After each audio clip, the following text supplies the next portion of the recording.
Wonderful. Mohammed bin Salman, he is the, what is he now? The crown prince He's the crown prince. He's learning a lot of lessons. Saudi Arabia. Saudi Arabia. And he is, Thomas Friedman loves this dude. In fact, not just Thomas Friedman, right? There was a whole host of when he came out, and he's got some, there's some reforms, I guess, like if you're a woman, and this is, major change for women. You can drive in Saudi Arabia now. Go to sporting event. You go to sporting events. Here he is on talking about curbing the powers of Saudi Arabia's religious police. Is this on 60 Minutes? 60 Minutes. The laws are very clear and stipulated in the laws of Sharia that women wear decent, respectful clothing like men. This, however, does not particularly specify a black abaya or a black head cover. The decision is entirely left for women to decide what type of decent and respectful attire she chooses to wear. Now, that is great. But, there's always this dynamic. And I remember when the FCC was back in the day, they were making a big show of punishing I can't remember which network it was, when Janet Jackson had a clothing malfunction and people could see her nipple. The FCC was talking about that. Meanwhile, they're completely deregulating the television industry. And there's that dynamic is going on right now. So Crown Prince Salman is pushing the boundaries of women's, I hate to say rights, just sort of, but yes, basic, bare minimum access. Yes. Simultaneously,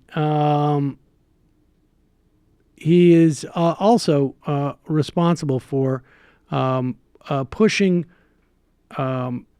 huge human suffering in Yemen with our help. Daily refueling by the United States and the UK, but targeted bombing of hospitals, a cholera outbreak, blocking humanitarian aid and relief. The abuses in Yemen are some of the worst things seen in the world today, led by the Saudi coalition. And now he's coming to visit the States, right? He's coming to visit the States. And then just to throw really quick, he's also the far-right proxies in Syria, which we can condemn all sides of that fighting, including the far-right groups that the Saudis back. And also the blockade on Qatar is incredibly reckless. And also in the same interview, he threatened to build an atom bomb and compared the head of Iran to Hitler, which is insane. But I want to also, if I could tag one other Sam Harris point on this, because I can't help it. But this, though, is a perfect example that if you know anything about this issue, you would make a distinction between Saudi Wahhabism and Islam at large, especially attributing to some of the issues that people like Harris are obsessed with regards to terrorism and fundamentalism.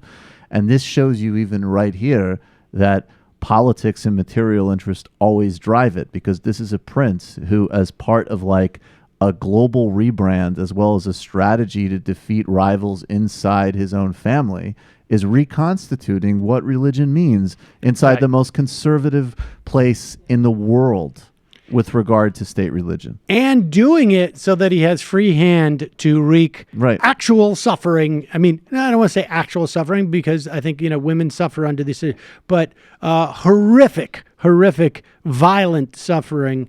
And yes, it's sort of the reverse, right? It's just